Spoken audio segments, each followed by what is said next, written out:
Son las 8:37, seguimos con más. Gracias por seguir allí junto a nosotros. Vamos a seguir mostrando más adelante algunas de las fotografías que nos han enviado a través de nuestra cuenta en Twitter, @EntreNotiGB, y nuestra cuenta en Instagram, @EntreNoticiasGB. Hoy, que es el Día del Niño, quisimos dedicar este programa para hablar de algunas de las afecciones que son más recurrentes para los chiquitos de la casa, los grandes también, pero los chiquitos de la casa, y por eso invitamos al doctor Josely Torres, inmunólogo, alergólogo y pediatra, además presidente de la Sociedad Venezolana de Alergia, Asma e Inmunología. ¿Por qué lo quisimos traer? Bueno, la llegada de las lluvias, más COVID-19, más algunos síntomas pudieran preocuparnos, ¿verdad, doctor? Sí. Gracias por estar aquí, bienvenido. Nos pudieran preocupar y decir de una alergia o de un dolor de garganta quizá, o de una rinitis. Sí. Puedo pensar que es COVID-19. Sí, de hecho, esa es una de las preocupaciones ahorita muy frecuente. De hecho, me han llamado N cantidad de veces esta semana porque eso, con la llegada de las lluvias, los niños incrementan sus cuadros virales, sus cuadros infecciosos, que son normales en esta época, ¿ok? No son cosas del otro mundo, sino son cosas con su rinorrea, su gripecita, tosecita, incluso puede tener un poquito de fiebre. Entonces, la gente se preocupa, bueno, ¿será o no será COVID? Lo primero que tenemos que hacer para diferenciar una gripe normal de un COVID, ¿ok?, es ver la fiebre. La fiebre en el COVID es una fiebre que suele ser bien alta, es una fiebre muy importante. En los cuadros virales normales, gripales, suelen comenzar con una fiebre muy leve que luego se va incrementando.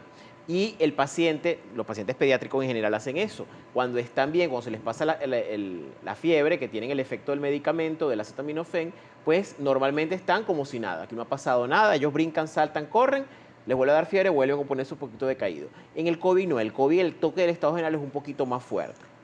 Adicionalmente, cuando tienen una gripe normal, normalmente los niñitos lo que tienen es un poquito de rinorrea, de secreción nasal, un poquito de tos, ¿ok?, pero no hay esa dificultad respiratoria importante. En el COVID se supone que uno de los síntomas principales es la dificultad respiratoria importante. El paciente tiene de verdad dificultad para respirar, ¿ok? Y la otra cosa es la secreción, que yo creo que es el punto cardinal. La secreción en los cuadros gripales, rinorrea, etcétera, suele ser una secreción transparente, blanquecina, quizás amarillenta y muy abundante. Eso es muy importante diferenciarlo. La secreción es muy abundante, cosa que no pasa en el COVID. En el COVID la secreción más bien es escasa y es muy gruesa, es verdoso, amarillento, pero más hacia el color verde, y es escasa. Eso es lo más importante de todo, porque en los pacientes que tienen COVID, les cuesta mucho la secreción salir, y eso sale normalmente al cuarto, quinto día del inicio de la enfermedad. En cambio, en la rinitis o en la rinorrea, etcétera, en las gripes, puede comenzar, de hecho, antes de la fiebre, el tema de la rinorrea. Entonces es muy importante saber cuándo comenzó la secreción y cuándo comenzó la fiebre para uno más o menos diferenciar un poquito uno del otro. Doctor, entiendo que hay una plantilla, muchachas. Hay una plantilla que queremos compartir, que creo que de hecho es un material de usted, de su cuenta en Instagram, @doctor, abreviado doctor.Josely Torres. Por allí usted puede seguirlo además. A ver si la podemos poner en esta pantalla para que el doctor pueda explicarnos un poco. Aquí están las diferencias entre resfriado, alergia y Exacto. Coronavirus. Sí, entonces, como le decía, la fiebre es el más importante en pacientes con resfriado, pues fiebre, como les dije, no es una fiebre tan grande, tan importante, pero sí. En cambio, el coronavirus siempre hay fiebre, o casi siempre, y puede ser muy alta. En la rinitis alérgica, que es otra de las condiciones, la alergia es una cosa bien frecuente que se produce en muchísimos pacientes, y en esta época, obviamente, va a haber una exacerbación de los síntomas. Entonces, la fiebre no se presenta en los cuadros de alergia. La tos en la rinitis en algunos pacientes, en el resfriado la mayoría tiene tos con flema, y el coronavirus es una tos que es seca, y esa es otra de las características importantes. ¿Cómo es el patrón de la tos? La tos en los pacientes con COVID suele ser una tos seca, una tos que es bien insidiosa, se da con mucha frecuencia, y que suele ser, en cambio, con flema en los pacientes que tienen resfriado, que tienen gripe. En cuanto a la congestión, ya lo dijimos, que es más frecuente en el resfriado. Los estornudos no son tan frecuentes en el COVID, pero sí en los resfriados y en las alergias. Y el dolor de cabeza no suele presentarse tanto en la rinitis como en los cuadros de gripe común, pero sí en el COVID. En el COVID el tema de dolor de cabeza es muy, muy importante. ¿Okay? Hay un síntoma que no está allí, pero que se ha descrito en las últimas semanas, porque cosa que en el COVID estamos trabajando casi que con semanas, es el dolor de garganta. El dolor de garganta se presenta con muchísima frecuencia, tanto en las gripes como en el COVID. ¿Qué pasa con las gripes? Que en las gripes suele durar un par de días, un poquito de malestar, un poquito de molestia, ¿okay? Puede haber placas porque el paciente puede tener una infección bacteriana a nivel de la garganta, pero, y se acompaña de la fiebre que es más o menos, etc. En cambio en el COVID, no, el dolor de garganta es muy importante, se presenta con muchísima intensidad, el paciente casi que no puede comer y adicionalmente el paciente dura mucho más tiempo, o sea, son más de 48 horas que dura con ese dolor de garganta y usualmente los analgésicos no son tan efectivos para mejorarlo. Con una gripe, una amigdalitis, el paciente toma analgésico y suele sentirse mejor. En el COVID no es así. Entonces eso también es algo que nos puede ayudar a diferenciar. Aquí estamos más, bueno, con síntomas de dolores musculares. Exacto. Los dolores musculares son mucho más frecuentes en el COVID, no en los otros cuadros. Lo de la anosmia, que es la pérdida del olfato, eso a lo mejor en niños pequeños es difícil diferenciarlo, pero bueno, se supone que el coronavirus presenta lo de la anosmia, pero también puede presentarse en otros pacientes. ¿Cómo podemos diferenciarlo si es COVID? El paciente que tiene COVID tiene una anosmia total, o sea, no huele absolutamente nada, pongas lo que le ponga. El paciente que tiene resfriado, que tiene rinitis, puede tener una cierta sensación de olor, o sea, si olemos algo muy intenso, pues por supuesto que lo va a oler. La conjuntivitis no se puede presentar muy frecuentemente en la rinitis, más no en los cuadros de COVID, ¿ok? Y el rash es muy frecuente en la rinitis. La rinitis tiene rash, el cuadro, en los pacientes con gripe pueden tener un poquito de rash porque hay muchos cuadros virales que dan rash, pero en el COVID es una de las cosas que se puede presentar, pero el rash que se presenta en el COVID es más bien de tipo papular, parece una lechina, parece una varicela. Ese es el más frecuente, el patrón máculo-papular, que son lesiones generalizadas y parece como lechina porque son unas papulitas muy pequeñas, pero que no explotan como las de la lechina, y eso nos ayuda también a diferenciarlo un poco. Ahora, doctor, siempre se ha dicho, y bueno, lo han dicho infinidades de especialistas, lo lee uno en los estudios, que el tema, porque el COVID definitivamente es un virus. Es un virus, claro. Y para poder nosotros no contraer un virus, a más allá, en este caso puntual de COVID, que es protegernos, lavarnos las manos, ponernos la mascarilla, etcétera, igual los niños, pues si vamos a salir con los niños, porque quizás no tenemos quien nos los cuide, tenemos que ir al mercado, por poner un ejemplo muy cotidiano, entonces lo indicado es también proteger al niño de su mascarilla. Es correcto. Y lavarle las manos. Hay que lavarle las manos, incluso hay que llevar el gel hay que cargarlo encima y entonces colocarlo. Primero que el niño no toque nada, sabemos que los niños son muy tocones en todos lados. Los niños deberíamos tenerlos, si es posible, que no toquen nada, agarraditos de la mano de forma tal que no toquen nada, que no toquen a nadie, porque también los niños, normal de uno, el venezolano en general, que uno llega, ay, tan lindo de ellos, ¿no? También, y entonces ellos, ay, fulanito, y entonces van y lo abrazan a quien sea. Hay que enseñarles a los niños que ahorita en este momento no se puede hacer ese tipo de cosas, ¿okay? Que no toquen las cosas en el supermercado, donde estén, ¿okay? Y también que no toquen la cerradura. A ellos les encanta tocar una cerradura, prender una luz. Entonces eso hay que hacerlo. De hecho, yo por lo menos en mi consultorio, como yo sé que a ellos les encanta, yo le digo a la chica que me limpia que siempre, que cada vez que sale un paciente, que hay que limpiar el pomo de la puerta, porque a ellos les encanta abrir y cerrar esa puerta. Entonces eso es importante que no toquen, ¿no? La mascarilla debería ser apropiada para su edad. O sea, hay mascarillas que están diseñadas para niños, ¿okay? Que son un poquito más pequeñas. Hay un tema importante ahorita con el tema de las mascarillas. Hay que usarlas, ciertamente hay que usarla. La mayor parte del tiempo, cuando estemos en la calle, hay que utilizarla, ¿ok? Ahora, hay un tema. Si uno va a un lugar muy, muy concurrido, estamos hablando de un supermercado que tenga bastante concurrencia, si uno está en la calle, quizás no, pero si en un lugar cerrado, la mascarilla debería ser más bien de tipo quirúrgico, no de tipo de tela.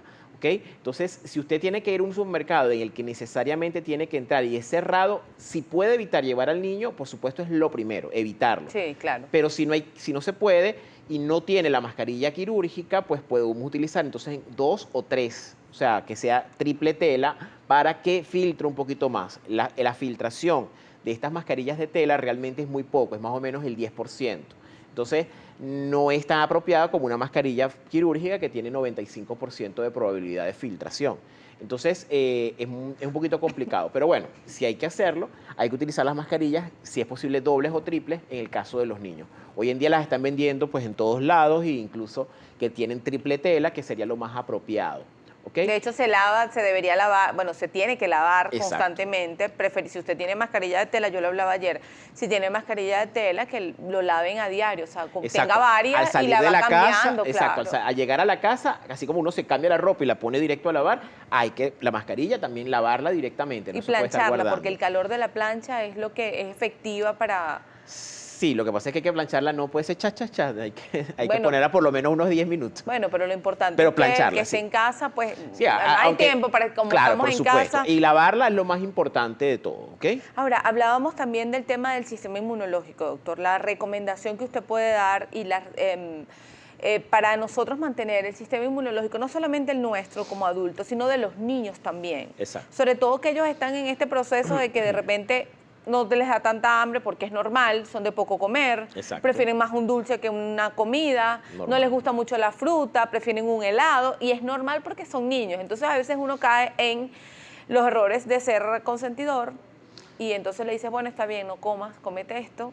Exacto. Entonces tú lo permites hoy, pero mañana te da como cosita con el niño. Exacto. Y entonces dices, bueno, está bien, cómetelo hoy. Y ahí se te puede ir la cuarentena completa complaciendo y complaciendo. Exacto.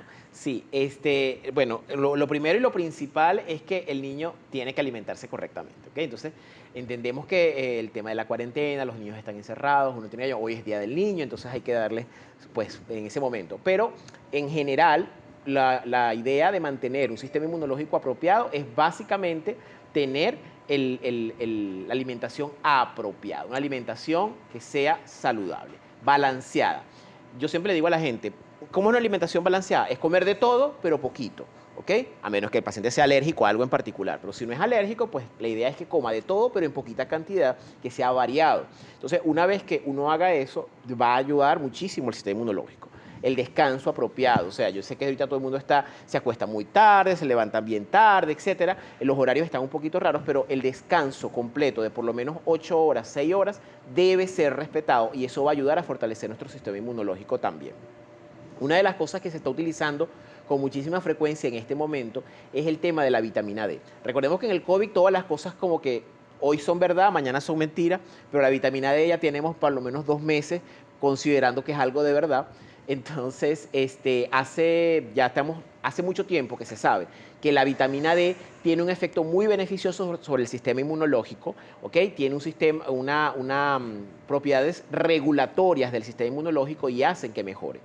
Los estudios que se han hecho hasta ahora en vitamina D, que han sido bastantes, ¿ok? Realmente no es que han dicho que la vitamina D ayuda a prevenir la infección, no, pero ayuda a que la infección no sea tan grave. Es decir, en los pacientes que han caído en etapa grave de la enfermedad, ese 20% de pacientes que hay que hospitalizarlo y que caen en etapas graves, ¿okay? Esos pacientes se ha visto que tienen niveles muy bajos de vitamina D. Entonces se supone que si tú tienes unos niveles apropiados de vitamina D, vas a tener un mejor sistema inmunológico funcionando y vas a tener menos probabilidad de enfermarte gravemente. No de enfermarte, pero sí de enfermarte gravemente. Ahora, en este caso, hablando de la vitamina D, porque nos acostumbran a tomar vitamina C, si no es en pastilla, es en estas cápsulas, ¿cómo se llama? Blandas o en su defecto en gomitas también hay. Bueno, imagínate, yo porque las tomo en pastilla.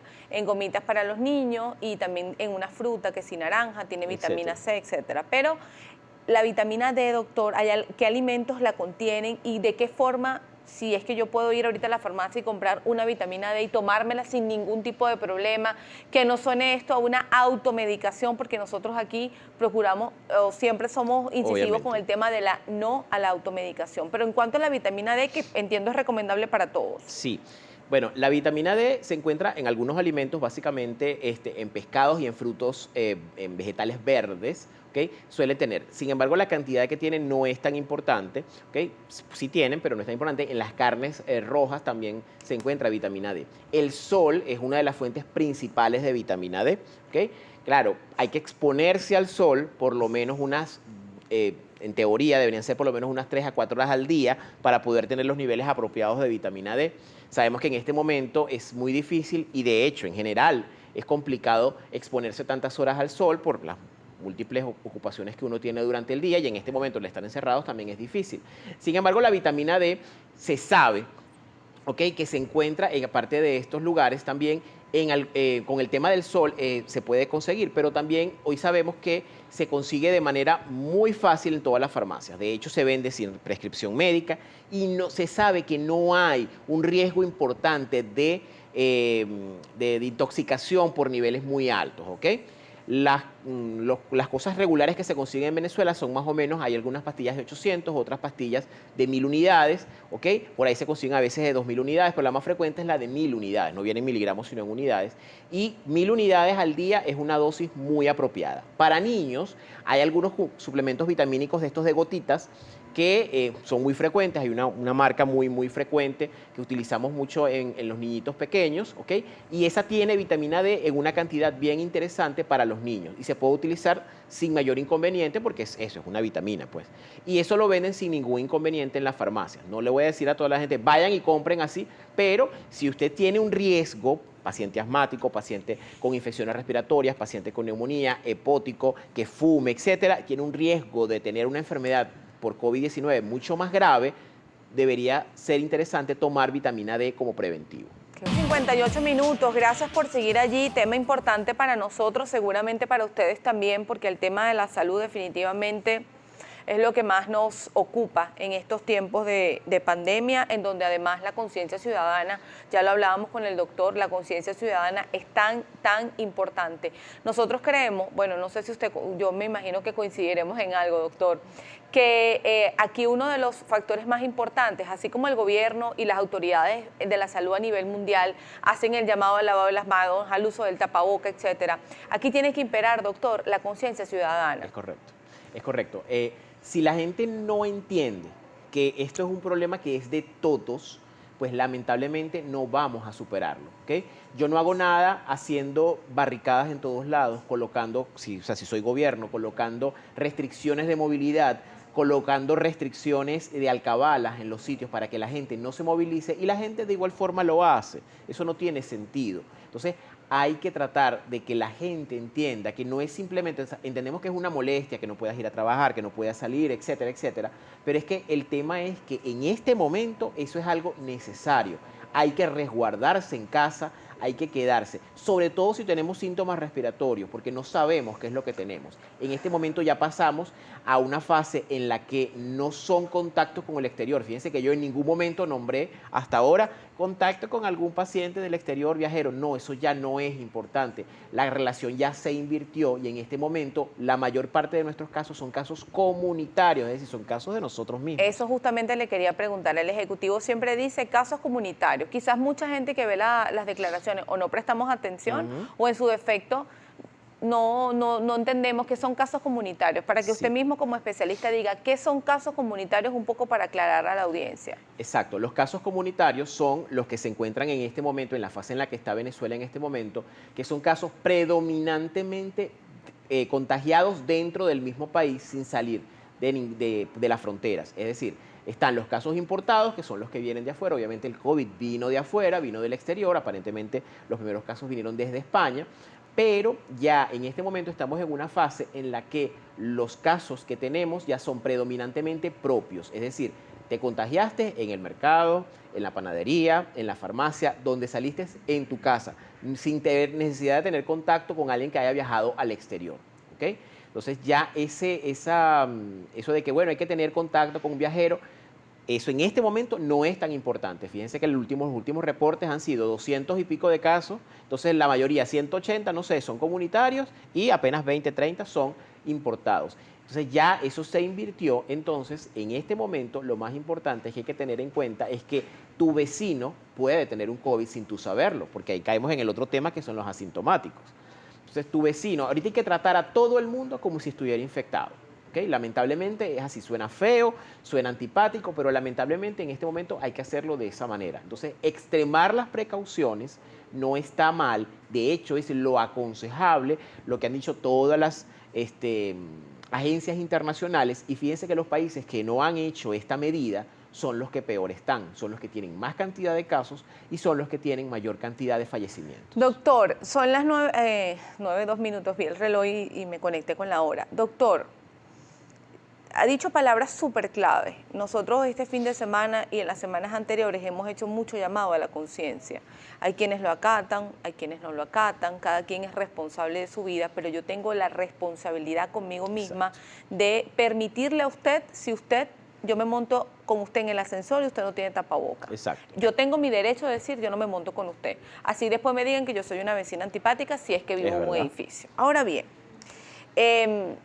cuando pasa todo esto, doctor, y usted habla de un número importante de casos comunitarios, quiere decir que su vecino puede tener COVID y usted no lo sabe. En la fase en donde se encuentra Venezuela, que día a día vamos viendo números en donde está en ascenso, que día a día vamos escuchando los mensajes de por favor quédate en casa, cuídate, lávate las manos, utiliza la mascarilla, mantén la distancia social, etcétera. ¿Podemos nosotros, doctor, a esta altura en donde nos encontramos, detener a COVID-19 y no llegar a las cifras tan alarmantes como ha llegado en otros países? Sí, de hecho, las cifras que tenemos en Venezuela, a pesar de que estamos en esa fase exponencial, en esa fase de crecimiento acelerado de casos, ¿okay? Que eso ha pasado en todos los países. En todos los países han tenido una fase primero en la que hay poquitos casos, luego aumentan de manera importante, exponencial, dura más o menos un par de meses, 6 semanas, y luego vuelven a bajar los casos. Eso es lo que está pasando en este momento en Venezuela. Estamos en esa curva, en esa subida exponencial en la que va a durar, debería durar más o menos hasta mediados de agosto, digo yo. Obviamente eso no se puede prever tan fácil, pero es lo que dicen las estadísticas, los estudios epidemiológicos, que más o menos hasta mediados de agosto debe durar esa fase exponencial, luego deben bajar los casos y ojo, no significa que se terminó, porque viene una segunda oleada, como de hecho está pasando en este momento en países de Europa, que ya pasaron su primera oleada, liberaron, toda la gente empezó a trabajar, empezó a hacer verano, qué sé yo, y toda la cosa, y están comenzando otra vez a aumentar los casos, como está pasando, por ejemplo, en este momento en España, que ya tienen incluso algunas zonas ya cerradas nuevamente, porque están aumentando los casos. Pero bueno, en Venezuela estamos en esa primera oleada de expansión de casos, lo que llaman el crecimiento exponencial. Entonces, ese crecimiento exponencial, ¿ok?, va a llegar, por supuesto, a números mucho más altos, es obvio que va a llegar, pero fíjense, si nosotros lo comparamos con otros países de la región, no tenemos un crecimiento tan importante como ellos. Entonces, ¿vamos a llegar a unos números mucho más altos? Por supuesto que sí, eso va a llegar, pero probablemente no van a ser tampoco tan altos como en otros países de la región. ¿Por qué? Porque aquí pues, se tomaron las medidas de cierre de fronteras, etcétera, con muchísima anticipación. Sí, de hecho, 16 de marzo. Exacto. De hecho, hay una cosa que me llama mucho la atención. A mí me tocó viajar al exterior justo antes. O sea, yo regresé el lunes de carnaval, regresé de viaje. ¿Okay? Me tocó ir a México y yo hice escala en Panamá. ¿Okay? Me llamó muchísimo la atención. Yo me quedé así como, wow, gratamente sorprendido. Cuando yo regreso a Venezuela, en México, el aeropuerto, la gente relajada, normal. En Panamá, normal, una que otra persona por ahí con una mascarita. Cuando yo llegué al aeropuerto de Maiquetía, absolutamente todos los empleados tenían guantes, tenían mascarilla y está poniéndole gel a todo el mundo en las manos. Eso todavía no había empezado, porque eso fue en los primeros días de carnaval. Todavía no había empezado. Yo me quedé, wow, lo que no están haciendo en otros países que se supone que tienen mayor tráfico aéreo, lo estamos haciendo en Venezuela. Yo me quedé muy gratamente sorprendido y de verdad que de hecho, incluso a uno de los empleados que tuve la oportunidad de hablar un poquitico con él por el tema de los documentos y eso, lo felicité y le dije, wow, me parece muy bien que estén haciendo las cosas de esta manera, porque así es el deber ser. O sea, hay que tener la mascarilla, hay que tener los guantes, porque es lo que está pasando a nivel mundial. Y aquí en Venezuela todavía no hay casos, pero van a venir, invariablemente van a venir. Y de hecho, bueno, fue así. Yo le pregunto, doctor, si nosotros a esta altura del tiempo, que ciertamente ha sido muy duro, Sí. y nosotros hemos sido muy insistentes en el hecho de no politizar este tema, porque no se trata de que un gobierno, un color político, eso se trata de un tema de salud. Sabemos además también las debilidades de nuestro sistema de salud, eso no es mentira para nadie, y cómo están las medicinas y cómo está el tema económico, pero ahorita el tema de la salud es importante. Y si en nuestras manos está, doctor, por eso le pregunto yo, porque quizás esto puede servir, doctor, para que las personas que hasta ahora nos están viendo digan, ya va.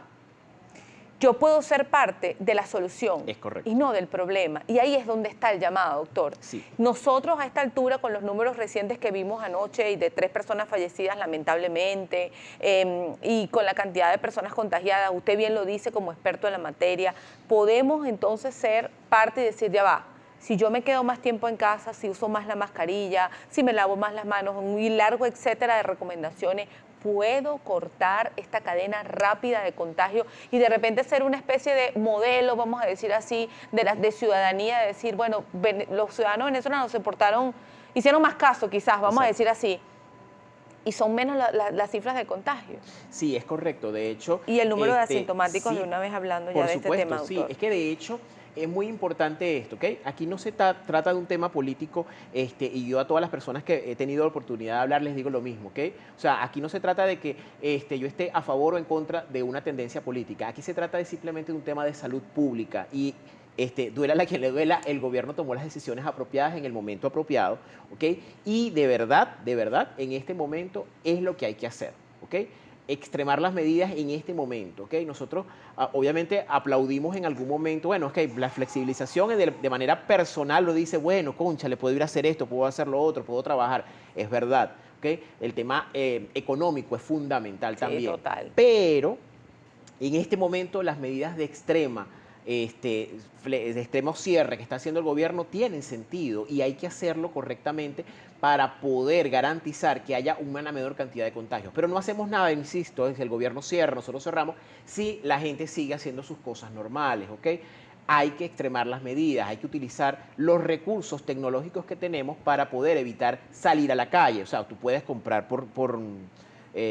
digamos que por delivery, esas cosas, en este momento hay que utilizarlo en la medida que se pueda utilizar. Si yo necesito comprar algo para mi casa, porque se me dañó una llave, tengo que comprar en la ferretería, está bien, pero hay muchísimos lugares que te lo pueden llevar a tu casa sin tú tener necesidad de salir a ella. La telemedicina, si yo tengo una consulta médica, preguntar si yo puedo hacerlo por telemedicina. Hay cosas que no se pueden hacer, hay que tocar al paciente, hay que ocultarlo, etcétera, pero hay cosas que sí se pueden hacer por telemedicina y eso es muy, muy válido en este momento. Incluso las academias nacionales de medicina de todos los países, incluyendo la de Venezuela, han dado un espaldarazo a estas tecnologías nuevas de telemedicina para ayudarnos a monitorizar los pacientes que requieran un apoyo a la distancia para no tener que, digamos que, someterlos a esto. En el hospital, por lo menos, yo trabajo en el Hospital Vargas de Caracas y en el Hospital Vargas tenemos un número bajo, poquito de pacientes contaminados, realmente muy pocos, ¿ok? Porque no es un hospital centinela, pero hemos tenido. Pero las consultas, por ejemplo, las consultas generales están suspendidas, la gente se molesta, cónchale, pero yo tengo que ir a la consulta.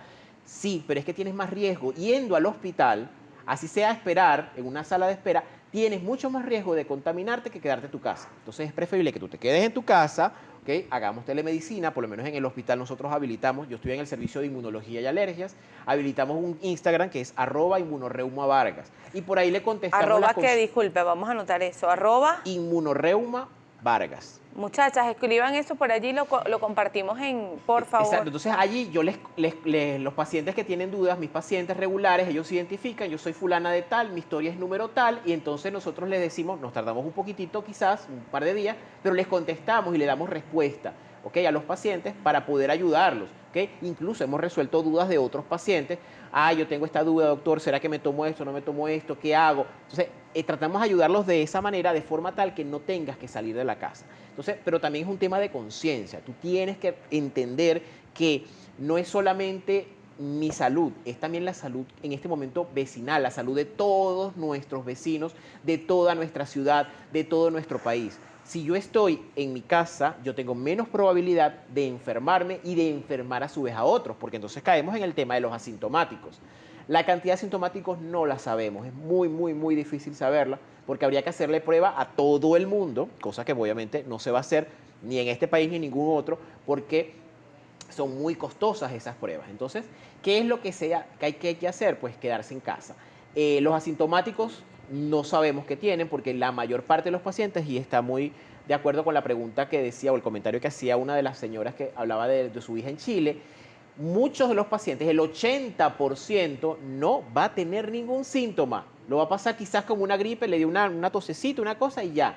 Eso no significa que el paciente no pueda contaminar a nadie. Sí, es verdad. De hecho, 80% va a estar por allí feliz de la vida, yo no tengo síntomas, no tengo fiebre, no tengo nada, pero estoy contaminando a todo el mundo, porque a lo que yo hablo sin la mascarilla, a lo que yo toso, toco las superficies, lamentablemente voy a contaminar a otras personas. Entonces, 80% se contaminan, perdón, el 80% de los pacientes están asintomáticos y están contaminantes, que es lo peor de todo. Yo puedo ser asintomática y se lo contamino a usted y usted de repente tiene, Dios lo cuide, algún cuadro previo en tema de respiratorio y resulta que el doctor termina hospitalizado. Esto es un ejemplo. Obviamente. Un ejemplo. Exacto. El doctor termina hospitalizado, termina muy mal, terminamos haciendo cadenas de oración por el doctor y resulta que yo estoy muy campante en mi casa. Y fue la que me contaminaste. Y yo lo contaminé. Es así, es que es lamentable esto, pero por eso es que también el tema de los ancianos y de los niños, por supuesto, pero sobre todo el tema de los ancianos, ¿ok? Hay que cuidarlos, ¿ok? Lamentablemente mucha gente dice, no, bueno, que es que mi mamá, mira, la mejor forma de demostrarle a tu mamá o a tu papá en este momento el amor y el cariño que le puedas tener es dejándolos en casa y no visitarlos. Velos de lejitos, así de, llévale las cosas para que no salgan, que eso es otra cosa. A las personas mayores hay que ser solidarios.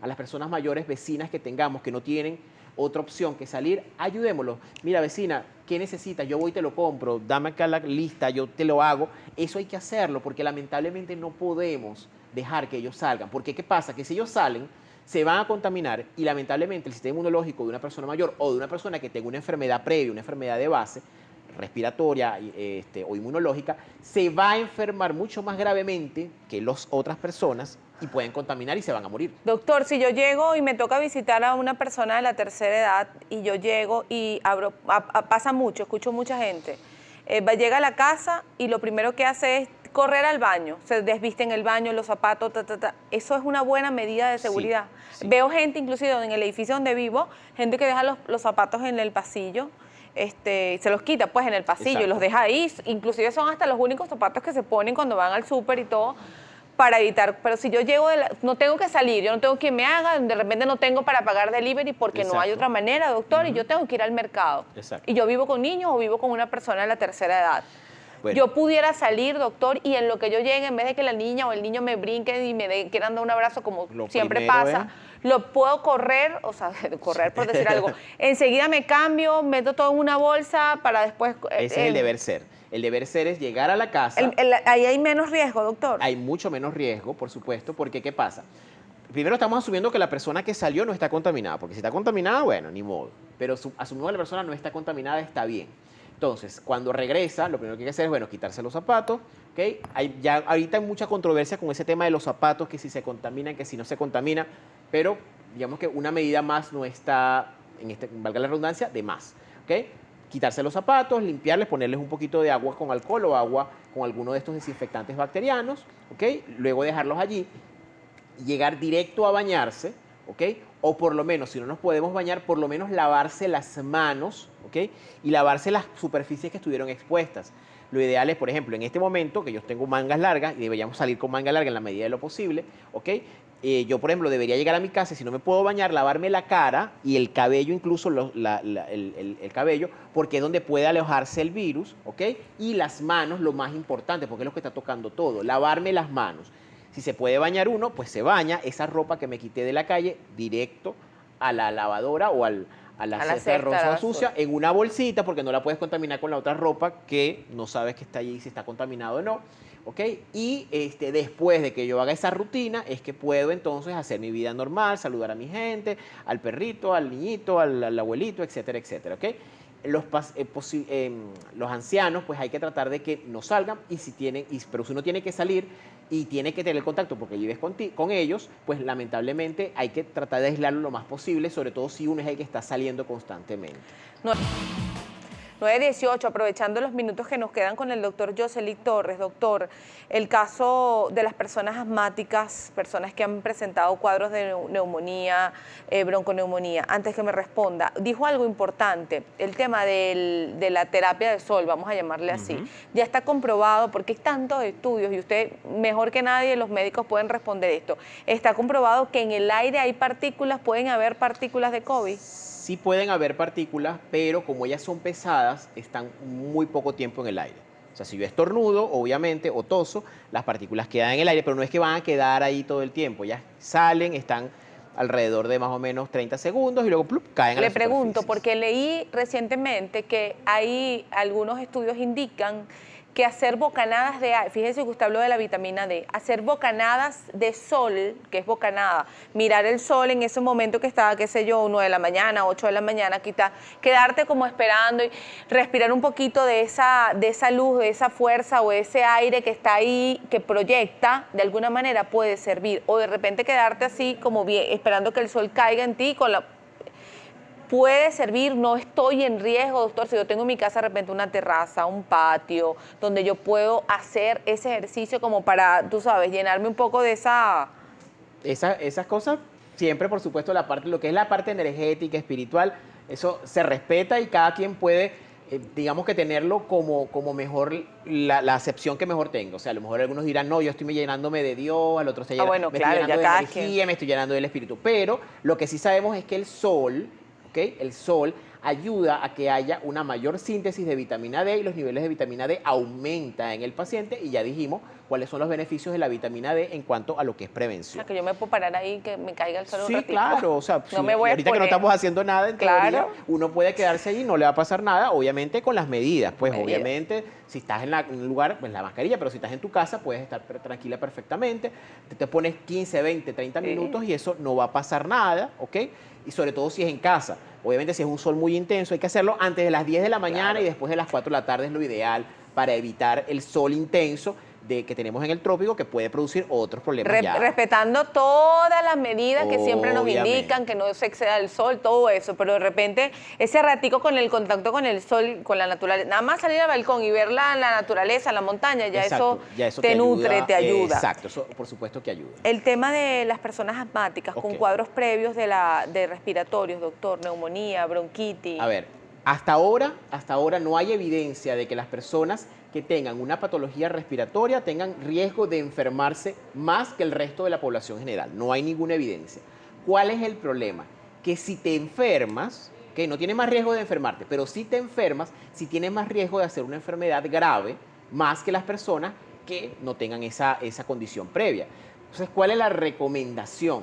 ¿Okay? Lo primero es, obviamente, todas las medidas que sabemos, pero es no dejar el tratamiento. ¿Okay? Los pacientes que son asmáticos, que tienen una enfermedad respiratoria, que tienen algún tratamiento de manera regular, no lo pueden dejar por nada del mundo a menos que su médico les diga, mira, no, deja de tomarlo porque te puedes echar a perder X, Y o Z.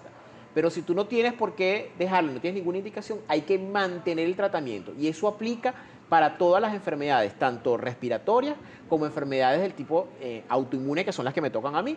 No hay que dejar los tratamientos, hay que mantenerlos. No, que es que entonces este medicamento me va a tumbar el sistema inmunológico. No, eso es falso, ¿ok? Si tú tienes un tratamiento, tu tratamiento está apropiado para ti. No hay que dejarlo, hay que mantenerlo. De hecho, los pacientes que se complican más, sobre todo desde el punto de vista respiratorio, son aquellos que teniendo una enfermedad previa no toman el tratamiento regular. Esos son los que más se complican, ¿ok? Y porque los ancianos usualmente tienen un tratamiento que lo dejaron de tomar o lo toman irregularmente y por eso es que se complican también muchísimas veces estos pacientes. Hay muchas teorías de posibles acercamientos a una vacuna. ¿Qué tan cierto es esto? Bueno, hay muchísimos estudios, de hecho por ahí hay un estudio que salió hace un par de días, algo así, sobre los últimos, hay como 6, 7 compañías más o menos que están trabajando en vacunas, ¿ok? Compañías importantes a nivel internacional, ¿ok? Compañías farmacéuticas grandes que siempre han trabajado con vacunas, algunas compañías emergentes y algunas compañías nacionales, como por ejemplo en China, están trabajando sobre vacunas. Hay algunas que están en fase, para que un medicamento en general salga al mercado, hay que hacerle 4 fases de investigación. La primera fase es la investigación pues, documental, la segunda fase es la investigación ya digamos a nivel químico, in vitro, luego se hace en animales y por último en humanos. Entonces, hay una de esas vacunas que ya está en fase 4, es decir, se está estudiando en humanos, que es una vacuna alemana, ¿okay? Aparentemente ha tenido una respuesta muy buena, ¿okay? Pero el problema es que todas estas cosas deben ser probadas por lo menos por un periodo de 6 a 8 meses. ¿Por qué? Porque uno no sabe los efectos secundarios que pueden tener. O sea, a lo mejor si la vacuna no está bien probada, puede ser peor el remedio que la enfermedad. Sí, claro. ¿Okay? De hecho, en Alemania se hizo una prueba reciente, empezó a hacerse una fase 4 para una de estas vacunas. Normalmente para hacer esa fase 4 es muy difícil conseguir las personas porque nadie quiere exponerse a una cosa que no tiene. En Alemania no, en Alemania superaron la cantidad de pacientes que necesitaban para hacer la prueba porque todo el mundo se lo quiere poner. Pero el problema es que ellos son muy cautos porque puede tener consecuencias a la larga, entonces hay que saber que estas vacunas son seguras, pues no tienen ningún problema. Pregunta una persona en Instagram si se puede tomar ibuprofeno con COVID-19. Lo pregunto, ya que en un principio la OMS lo prohibió y sé de personas que lo han tomado y les ha ido bien. ¿Es recomendable? Realmente ahorita no hay ninguna recomendación en particular en cuanto a los AINES. Lo lógico sería tomar acetaminofén, ¿ok? Porque es el más apropiado, pero realmente no hay en este momento ninguna evidencia de que el ibuprofeno u otras moléculas tipo AINES sean más o peores beneficiosas en comparación con el acetaminofén.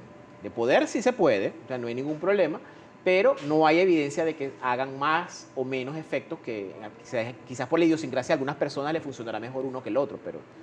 Doctor, antes de despedir, a veces somos excesivamente pulcros. Y eso está muy bien, la pulcritud, la limpieza, este momento, etcétera. Sí. Pero utilizar estos químicos, tenemos niños en la casa para limpieza, recomendaciones. Si usted ha recibido tal vez algún paciente con un cuadro respiratorio puntual, porque en casa limpiamos, digo niño o persona adulta, en casa limpiamos con un producto ahí que hizo daño. Sí, la recomendación, por supuesto, es hacer las limpiezas con nuestros productos habituales. El COVID, aunque es un virus muy agresivo, todos sabemos, etcétera, el SARS-CoV-2, que es el nombre apropiado del coronavirus, que estamos tratando, ¿ok? Con un simple jabón normalito, como un Cornetty silvestre, él se disuelve, él se deshace. Entonces, con cualquier desinfectante normal que utilicemos en casa, va bien. ¿Podemos utilizar el cloro? Sí, por supuesto, el cloro va a ser mucho más efectivo, pero hay que diluirlo, no se puede colocar directamente, ¿ok?